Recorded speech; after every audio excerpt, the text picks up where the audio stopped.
ماشومان ماشومان جینکۍ او هلکان کورنۍ د کرېخیال ورته عادت او پاملرنه د تعلیم ام روغتیایي د ځان نظافت هم اړین دی تغذیه هم چنان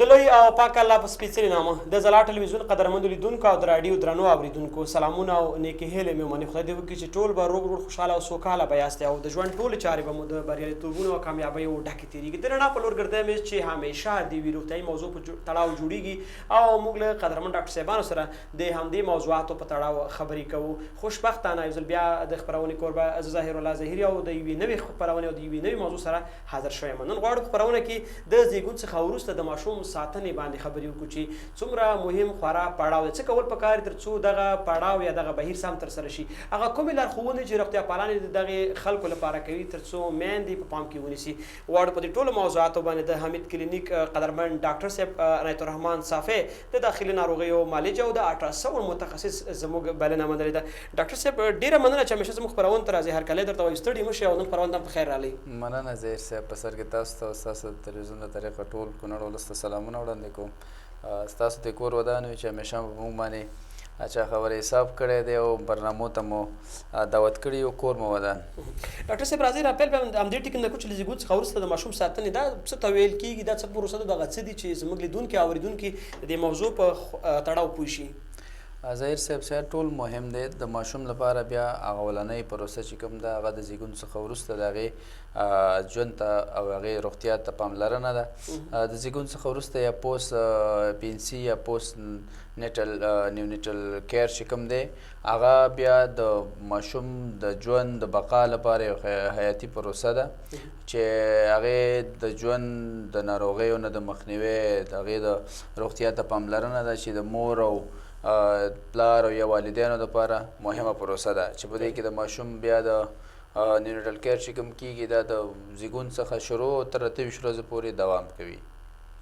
ډاکټر صاحب قدرمن ډېره زیاته مننه. راځئ چې وپوهېږو دا خپله په روغتون کې زیږون په څه معنا دی، څومره مهم وخت دی لرو پرتو سیمو کې چې هلته ډېری خلک میشت دي دغه روغتیایي برخه کې، هغوی د دې ارزښت په تړاو پوهول پکار دي.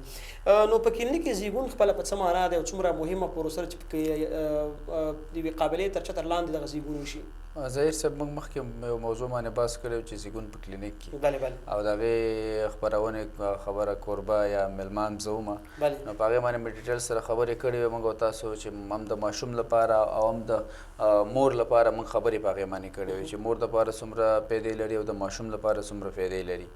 نو اوس چې کوم بحث د ماشوم په باره کې دی نو په زیږون چې کله یو مور حامله وي یا حمل لري یا پریګننسي لري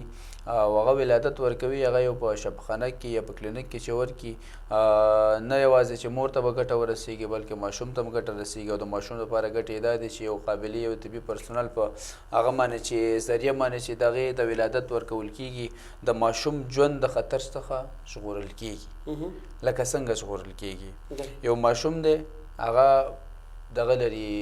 پیدا کېږي په کور کې خو برتسپیسیا ورته پیدا کېږي. په دې موضوع موږ مخکې هم خبرې کړې وې تنفس یې نه وي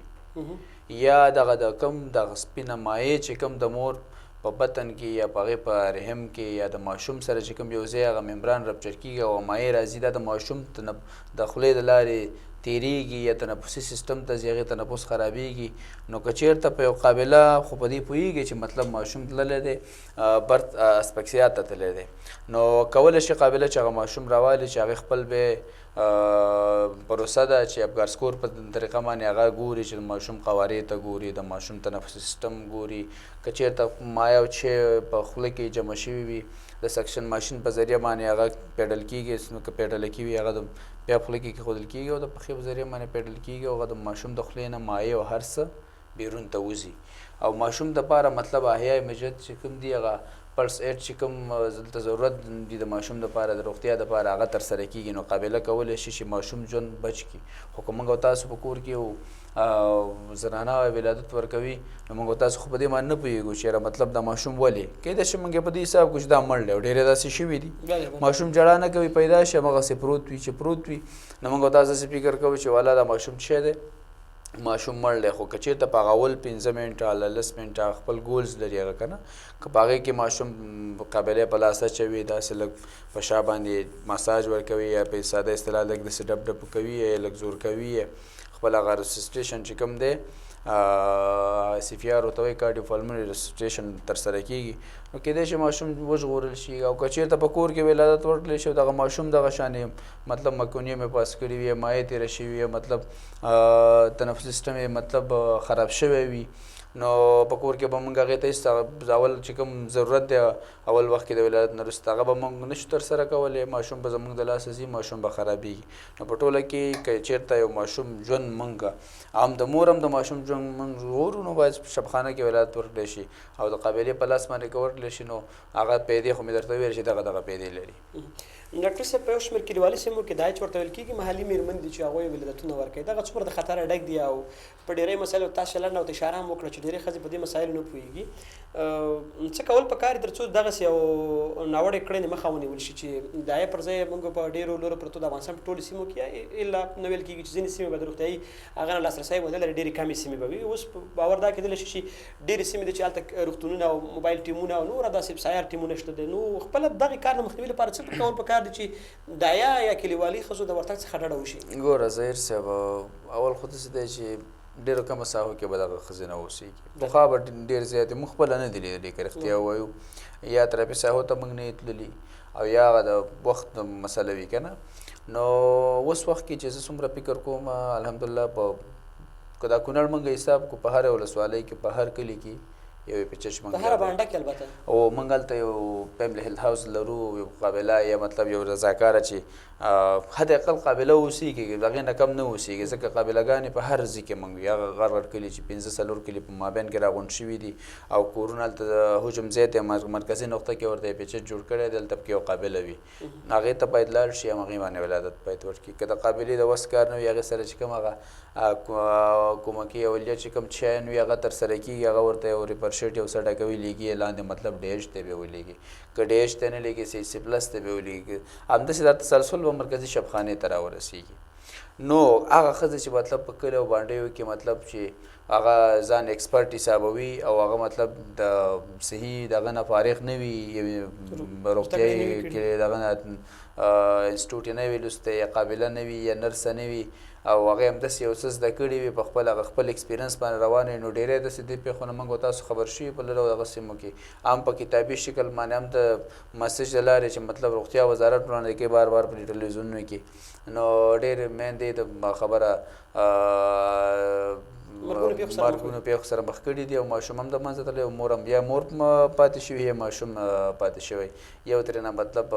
چا خبر دا شهادت مرګ به ورته موږ یو شهادت یې رسولی وي نو باید دا هغه چې کوم دي کلینیکونو کې په پیچچو کې په شفاخانو کې باید ولادت مور ته ورکړلی شي ځکه د دواړو د روغتیا دپاره پکې ښه پالنه او سمبالښت کېږي ښاغلی صافي صاحب یو بله خبره هم دلته کول غواړم چې طلایي دورې دي د لومړۍ دورې چې کوم ماشوم زیږون طلایي ورځې دي په دې کې د مور د ماشوم تغذیه څومره مهمه ده بیا په شیدو باندې وروسته غږېږو په نور مسایلو باندې خپله دغه د زیږون دغه د پیل ورځې چې دلته لومړۍ طلایي ورځې ویل کېږي دغه طلایي ورځې څنګه ورځې دي ولې موږ شاید ډېرې مېرمنې چې همدا شپه زموږ په ځلا ټلویزیون او ځلا راډیو اوري طلایي ورځو په اړه نه پوهېږي ظهیر صاحب او هغې پوښتنې ته به راشو خو هغې نه مخکې به زه دا دغه چې کوم دی نیوټرل کیر چې کوم دی دا په 2 مرحلو کې ترسره کېږي چې یو کوم دی سمدستي شروع کېږي چې د ډیلیوري نه شروع په 40 ساعته پورې دا دوام کوي او بل چې کوم دی هغه به تر 40 ساعت نه وروسته تر 28 ورځو پورې دوام کوي د ډیلیوري نه واخله تر 28 ورځو پورې دا نیونیټل کیر په دې کې ترسره کېږي چې دا ډېر مهمه مسلې دي که چېرته ما 40 ساعتو کې سمدستي چې کوم دی په سمدستي کې موږ ماشوم چې کله پیدا کېږي هماغه زما مخکینۍ خبرې ته پکې زه بېرته اشاره کوم چې قابلې په لاس باندې هغه وشي ماشوم باید پاک شي وچ شي صحیح ده په شفاخانه کې چې هغه کله وچ شو د تودوخې دپاره ډېر مهم شی دی تودوخه د ماشوم دپاره که چېرته موږ په یو اطرافي ساحې کې ولادت ورکوي او موږ دا ایکسپرټ نه یو قابله یو څوک نه اوسېږي نو کیدای شي ماشوم زموږ نه د یخ د وجې مړ شي ځکه هغه ګرم ونه ساتل شو خو د یو ګرم محیط نه راغلو که نه بیروني محیط ته راغلو په دې محیط کې باید دا چې دا ګرم وساتل شي وچ شي یو ټوټې یو شي سره ګرم وساتل شي د دې لپاره بیا ښه میتود دا دی چې مطلب کانګورو میتود ته کیر ورته موږ ویو چې مطلب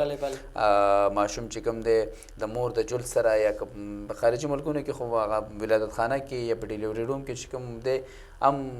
ښځه وي هم خاوند وي ورسره د ماشوم پلار هم هملته موجود وي او ځکه هغه غربي ټولنه د هغې په دې هغې کې نه دي زموږ چون اسلامي ټولنه دلته مطلب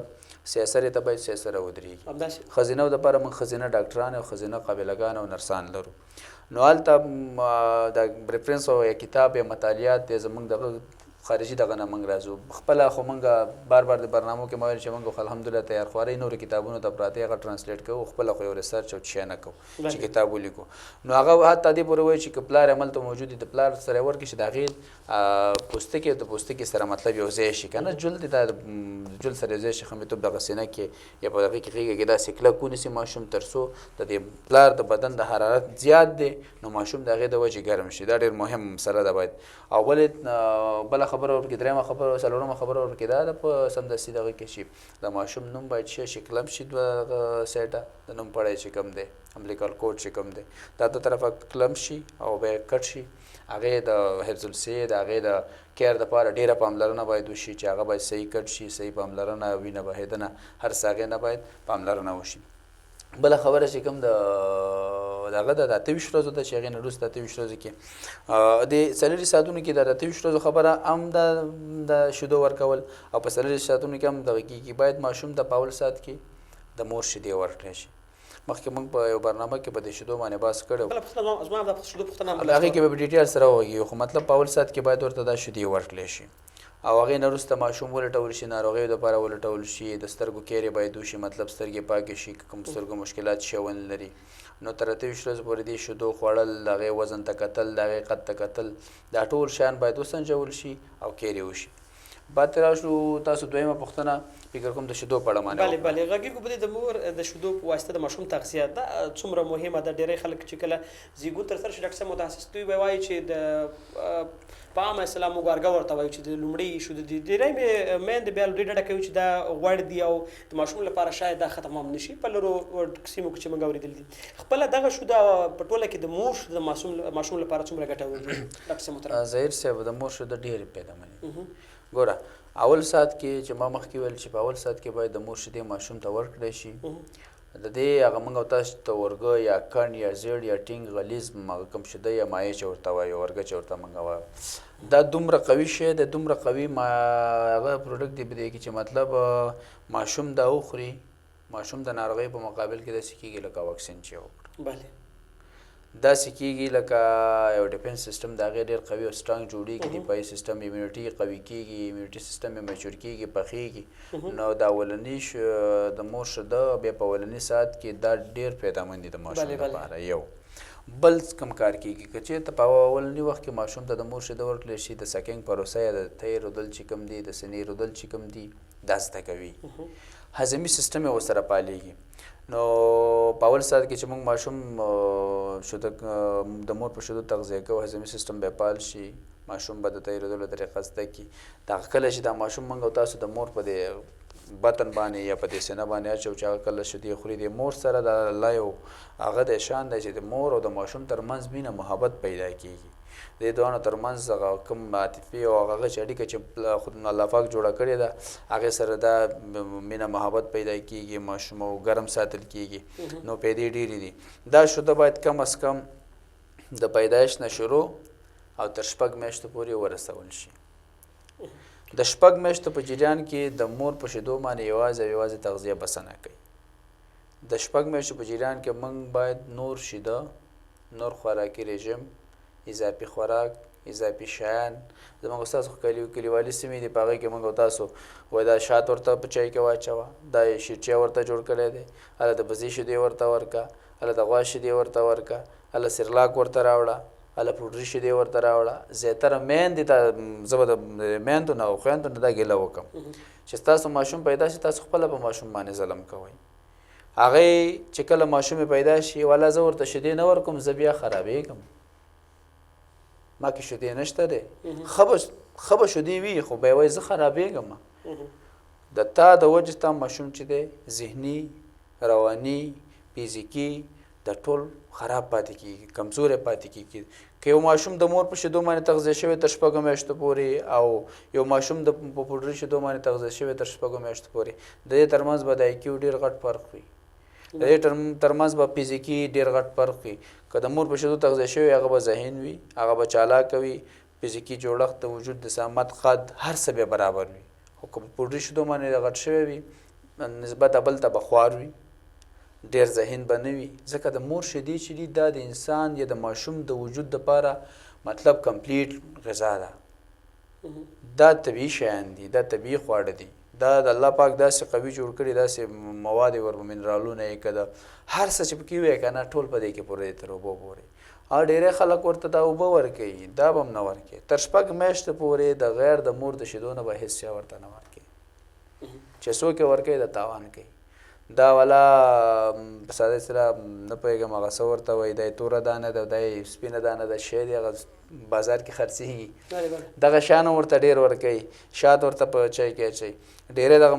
ماشومان چې دغه شکایتونه راځي والا ماشوم خېټه نه ښه کېږي خېټه خرابه ده خو ولې څه به یې خېټه ښه شي ته ورته خپلې شیدې نه ورکوې د غوا بزې شیدې ورته ورکوې ماشوم چې ژاړي ماشوم چې ټوله شپه چغې وهي خېټه کې چې درد وي خو د بزې شیده چې کوم دي د غوا شیدې چې کومې دي دا سختې دي هغه ماشوم په اسانۍ تحمل هغې نه لري هغې د هضمي سیستم خو هغومره قوي شوی نه دی میچور شوی نه دی چې ته ورته داسې سختې غذاګانې او یا سخت شیدې او یا هغه ګازداره شیان ورته ورکړې چې د ماشوم په کولمو کې ګاز تولید کړي او هغې د درد سبب وګرځي څومره چې کېږي میندې باید ماشوم ته خپلې شیدې ورکړي هغه میندې چې شکایت کوي چې موږ شیدې نه لرو هغې د ښه غذایي رژیم واخلي ښه خوراکونه دې وکړي او هغه میندې چې واقعیت سره مطلب شیدې نه لري د غذایي رژیم سره هم نه راځي د ډاکټر په مشوره دی یو کلینیک یو شفاخانه یو درملتون ته لاړ شي شیدې دې ورته واخلي چې هغې کې مختلفې کیمیاوي فورمول جوړ شوي شیدې دي باید هغې نه استفاده وشي باید د غوا شیدې د بزې شیدې یا نور په خپل سر باندې سرلاک یا وغیره شیرچی دا شیان ورکول ماشوم ته تاوان رسي دا باید ترسره نه کړي او په شیدې د 6 میاشتو پورې چې کله ورسېدلې د 6 میاشتو نه وروسته باید هم شیدو سره غذایي رژیم شروع شي نرم غذایي رژیم شروع شي د نرم غذایي رژیم باید تر 40 میاشتو پورې ورسېږي تر 2 کلنۍ پورې ورسېږي نرم غذایي رژیم هم باید شیدو ورکړلی شي هم باید شی وکړلی شي غذایي رژیم ورته شروع کړی شي ډېره مننه قدرمن ډاکټر صاحب د ځلا ټلویزیون قدرمن لیدونکو او د راډیو درنو اورېدونکو تاسې همدا شیبه د ځلا ټلویزیون څخه د رڼا په لور ګرځئ میز ګورئ او په راډیو مو اورئ 9.2 ځلا FM اورئ د نن خپرونې بحث موضوع مو زیږون څخه وروسته د ماشومانو ساتنه یا مراقبت څه ته ویل کېږي په همدې تړاو د حمید کلینیک د ډاکټر صاحب عنایت الرحمن صافی له موږ سره خپرونه کې مېلمه دی چې په روانه موضوع به دوی زموږ لیدونکو او اورېدونکو ته بېلابېل معلومات وړاندې کوي هیله چې موږ وڅارئ موږ وګورئ او له خپرونو مو هم ګټه واخلي ډاکټر صاحب سبا ده چې د شیدو ورکول ډېر زیات مهم دي خپله د شیدو ورکول یو ډول ذهني ارامتیا فزیکي رواني او اقتصادي دا ډېر زیات مهم دي یو مور لپاره کومې لارښوونې کولی شي کله یو مور ماشوم شیدو ورکوي باید ذهنه څومره جوړوي اقتصادي حالت څنګه فزیکي وضعیت څنګه او خپله مور باید څومره تغذیه چې ماشوم د شیدو ورکوي چې د مور خپله خوارځواکي یا خوارځواکۍ اخته وي دا بیا د دواړو لپاره څومره اندېښمن کېدلی شي ظاهر صاحب ډېر مهمه خبر همدغه ده زموږ ستاسو ټولنه چې کومه ده چې دا غریبه ټولنه بله بله په دې کې چې اقتصادي هغه فکر مو که رواني وو که موږ د درې واړو نه وروسته پاتې یو ټولنه غریبه ده غربت کچه زیاته ده خو د ماشوم تغذیې دپاره ګوره دغه شیدې چې کومې دي که یو مور خپله ولري یو خپل شیدې ورته ورکولی شي او مطلب مشکل ونه لري او شیدې کمې نه وي نو دا څو پیدې کوي یو پیدا ده د ماشوم دپاره پیدا ده چې ماشوم به د مور په شیدو باندې ښه تغذیه شي بله پیدا ده د کورنۍ دپاره ده چې دا به د بازاري پوډري شیدو نه به خلاص اوسي ماشوم به که چېرته غربت ډېر وي بازاري شیدې به ورته نه شي اخیستی ماشوم به د صحي تغذیې نه څه کېږي بچ کېږي یا به پاتې کېږي او بله خبره دا ده چې رواني به هم دا ارامه واوسي ځکه چې فکر او سوچ بیا په هغه کې نه وي چې والا زه به ماشوم ته شیدې څنګه ورکوم کوم ځای نه بیا کوم څنګه به نه وکړم بیا دې دپاره میتودونه چې کوم دي په دې باندې بار بار د ښځینهو ته په شفاخانو کې یا په کلینیکونو کې یا د عامه پوهاوي ټیمونه چې کوم ګرځي په دې کې دې ته هدایت کېږي چې ماشوم باید څنګه کوم پوزیشن ورکړلی شي کوم څه شیدو ته واچول شي صحیح ده که نه عموما باید دغه میندې چې کوم دي دې ته ونه ګوري. زیاتره زموږ ستاسو کورونه کې داسې دغه کوي چې ولا زه ماشوم ته سهار غرمه او ماښام چې 3 وخته موږ ډوډۍ خورو 3 وخته هغه هم وایي چې موږ شیدې ورته ورکوو. نه، چې کله په دې پوه شي، ګوره یو مور پوهېږي چې ماشوم یې څه کولی، چې کله په دې پوه شي زما ماشوم وږی دی، هغې د لږ احساس وکړو د ماشوم ته کولی شي دې ورته ورکړي. جړا کوي خامخا پوهېږي مور باندې چې والا ماشوم وږی شوی، ته کله شیدې ورکړې هغه غلی کېږي. نو د ورځې هر اقل که 15 دپې وخوړل، که 6 دپې وخوړل، که 7 دپې وخوړل، څومره دا د دې کله د لږ احساس کوو ته یې ورکوئ. نه دا غلط په هغه عادت باید د ښځینه د ځانه لرې کړي چې والا سهار غرمه ماښام زه ورته شیدې ورکوم بیا نه ورکوم. یو بله خبره په دې شیدو ورکولو کې دا ده چې یو ارامه فضا کې باید دا شیدې ورته ورکړی شي.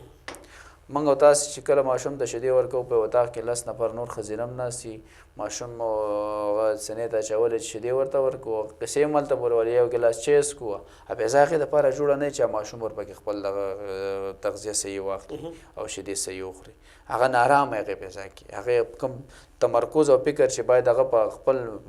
خبره سکینګ پروسه باندې وکړي، مطلب ریسپیډنګ باندې وکړي، هغه نه ترسره کېږي. نو یو په ارامه فضا کې په ځان له اتاق کې په یو تیاره چې څومره اتاق روشنایي ونه لري او تیاره وي، په هغې کې د ماشوم دپاره ښه تغذیه هغه اصول او شان مراعات کړي، هم به ماشوم ارامه وي، شیدې به وخوري. زیاتره وخت د شیدو په جریان کې ماشوم ویده کېږي، ارام به وکړي، ویده به شي، تر څو بیا راجګېږي، یو ساعت 2 ساعته 3 ساعته بعد خوب یې پوره کېږي، بیا راجګېږي، ماشوم د لږ احساس کې بیا ژاړي، بیا دې ورته ورکړي. نو باید تغذیه په همدغه طریقه باندې سرته ورسېږي. ډاکټر صاحب ډېره زیاته مننه. ډاکټر صاحب د ماشوم لپاره خوندي خوب څه ډول دی؟ تاسې هم اشاره هم پرې وکړله د خوب تر څنګ د ده لپاره منظم چاپېریال باندې لکه څنګه چې موږ خبرې وکړې، همدارنګه د دوی دپاره چې کوم روغتیایي معاینات کېږي هغه څومره مهم دي چې باید والدین کوم مسؤلیت لري تر څو د ده د خوب، د ده د تغذیې، د ده د نورو وسایل چې د ماشوم لپاره مهم دي او تر څنګ یې د ده لپاره روغتیایي کوم معاینات ترسره کېږي تر څو دواړه والدین مور او پلار ډاډه شي زوی صحتمند دی؟ ظاهر صاحب هغه معاینات په هغه صورت کې موږ ترسره کوو چې یو ماشوم کله پیدا شي، هماغه اولنۍ میاشت تاسو ویل چې د ماشوم دپاره نیونیټل کیر کېږي، په 40 ساعتونو کې ماشوم کتل کېږي. که کوم خدای نکرده شدید سالات ولري، وینه بهېدنه ولري، اچیا ولري، هغه نارمل د ماشوم دپاره چې هماغه 40 ساعتو کیر دی، په هغې کې واکسین کېږي، په هغې کې ویټامین کې انجکشن ورته زر کېږي د وینې د بهېدنې د مخنیوي په خاطر باندې. هغې ټول سیستمات کتل کېږي. که چېرته کوم مشکل ولري، شدید کانګې، شدید سالات، وینه بهېدنه دا شیان ولري، ماشوم چې وي ګسپینګ وي یا مطلب شیدې نشي خوړلی، خراب وي، نو هغه به په شبخانه کې بستره وو. خو که هغه ونه لري ماشوم کور ته رخصتېږي. وروسته 28 ورځو کې که د ماشوم ټکیر ډېر مهم دی، مطلب دې دپاره کیرینګ ډېر مهم مسله ده چې مور او ماشوم د مور او پلار دپاره دا ډېر مهم ګول دی.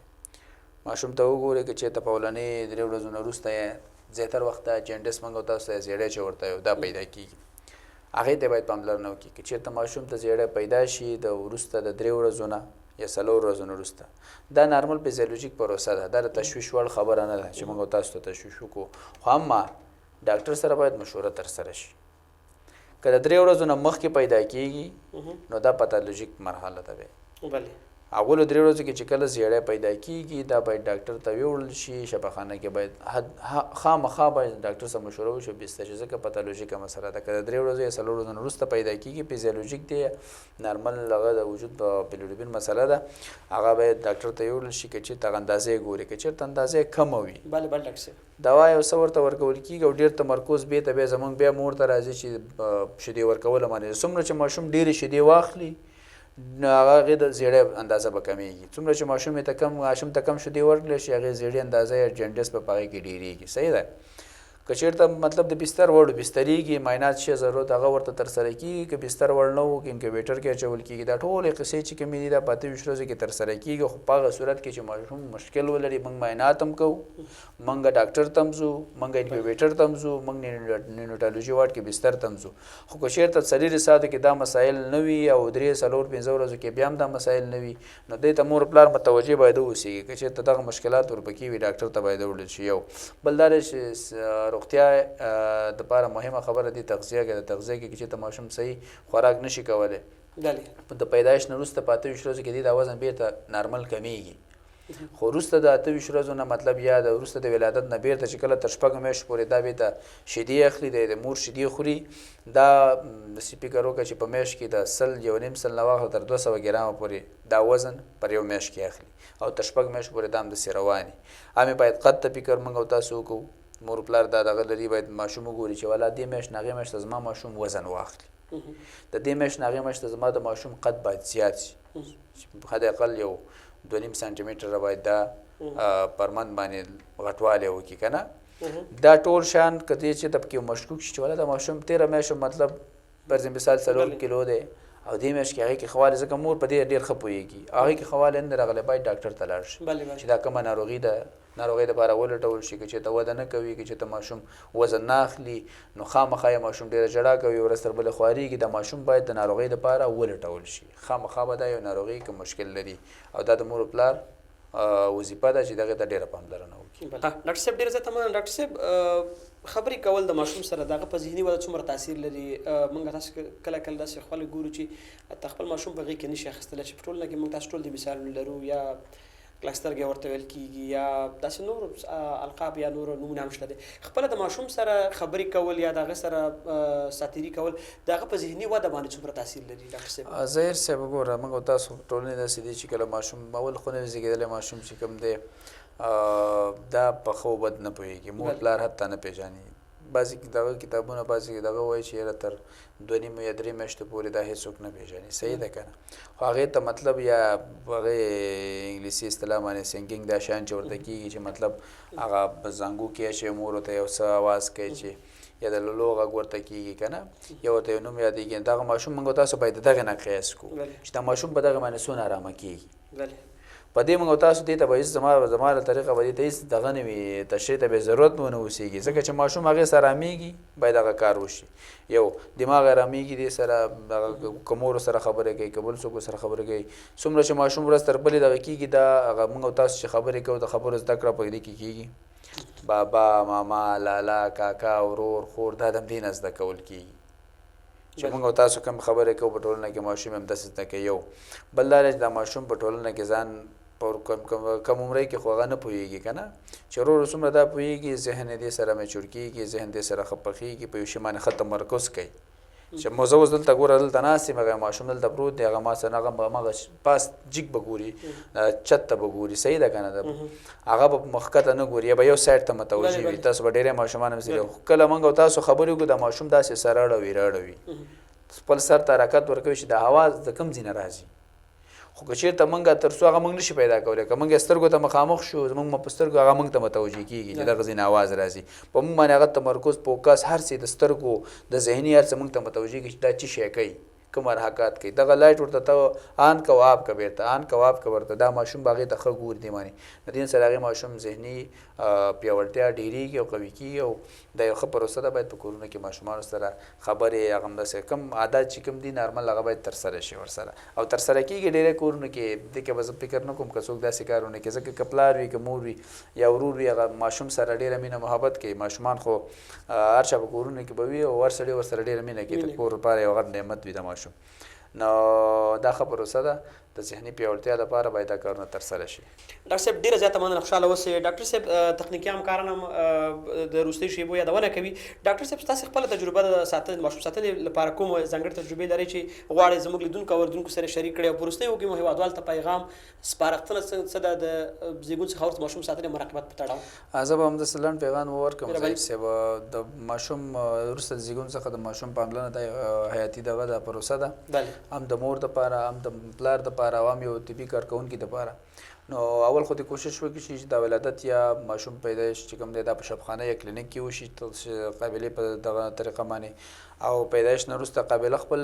د ماشوم دپاره خپل چې څه د هغې لایحې وظایف کې شامل وي د ماشوم دپاره ضرورت یې هغه ته سرته ورسوي وروسته بیا مور پلار ته پکار دی چې ماشوم مراقبت صحیح ډول باندې وکړي کومه ناروغي کوم مشکل کې مخکې پرې موږ خبرې وکړلې او دغه کوم شیانو ته مو اشاره وکړله هغې ته مو متوجه کېږي نو باید شبخانې ته راوړي او په ټول نه مې عموما دا غوښتنه ده چې د دې برخه کې که موږ یو که تاسو د زموږ ستاسو یو حق دی چې دا اول ځان او بیا نورو ته ورسوو دا پیغام او په هغې باندې عملي کړو تر څو د مور او د ماشوم مرګ میر کم شي. صاحب ډېره مننه چې خپرونې ته راغلئ. کور ودان تاسو ته هم کور ودان خدای وکړي چې د ځلا ټلویزیون قدرمنو لیدونکو له تاسې ټولو درنو اورېدونکو ډېره مننه ده. ډاکټر صاحب د خبرو د بحث خلاصه دا ده چې هغه اړینې سپارښتنې چې دوی وکړي، لومړی دا دی چې باید میندې خپل ماشوم ته د طلایي ورځو تر پایه خپل شیدې ورکړي او همدارنګه هڅه دا وشي چې په کلینیکونو کې زیږون رامنځته شي. څنګه یې والدین ته مسؤلیت ورکړو چې د خپل ماشومانو په تړاو دي دوی ته هغه څه چې اړین دي برابر کړي. همدارنګه ډاکټر صاحب خبرو کې یو سپارښتنه په دې وه چې که چېرته په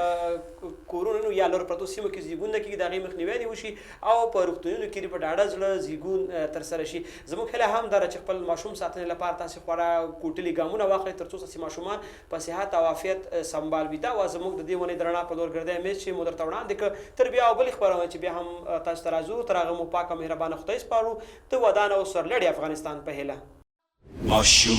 ماشومان جینکۍ او هلکان کورنۍ د کړي خیال ورته عادت او